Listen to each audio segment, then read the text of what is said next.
ভারত বাংলাদেশ সীমান্তবর্তী রানীনগর থানা এলাকায় ফেন্সিডিল সহ গ্রেপ্তার 4 জন। ধৃতদের প্রত্যেকের বাড়ি রানীনগরে। বুধবার বিচারকের কাছে 10 দিনের পুলিশি হেফাজতের আবেদন চেয়ে ধৃতদের বহরমপুর জেলা আদালতে তোলা হয়। এই ঘটনায় আর কে বা কারা জড়িত রয়েছে পুরো ঘটনা তদন্ত শুরু করেছে পুলিশ। মানসিক স্বাস্থ্যের জন্য সবার আগে যে নামটি মনে ভেসে ওঠে, সুস্থ মনের ঠিকানা মনোবীক্ষণ। যোগাযোগ নাম্বার 7477799513। গোপন সূত্রে খবর পেয়ে ভারত বাংলাদেশ সীমান্তবর্তী রানীনগর থানার ভাদুর মোড় চর রাজানগর দুর্গা মন্দির সংলগ্ন বিএসএফ রোডে বিশেষ অভিযান চালায় পুলিশ। ওই এলাকায় অভিযান চালানোর সময় সন্দেহজনক 4 জনকে আটক করে তল্লাশি চালিয়ে উদ্ধার হয় 590 বোতল ফেন্সিডিল। তারপর তাদের গ্রেপ্তার করা হয়।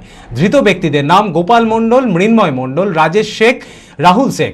ধৃতদের প্রত্যেকের বাড়ি রানীনগর থানা এলাকায়। বুধবার বিচারকের কাছে 10 দিনের পুলিশি হেফাজতের আবেদন চেয়ে ধৃতদের বহরমপুর জেলা জজ আদালতে তোলা হয়। এই ঘটনায় আর কে বা কারা জড়িত আছে পুরো ঘটনা তদন্ত শুরু করেছে পুলিশ।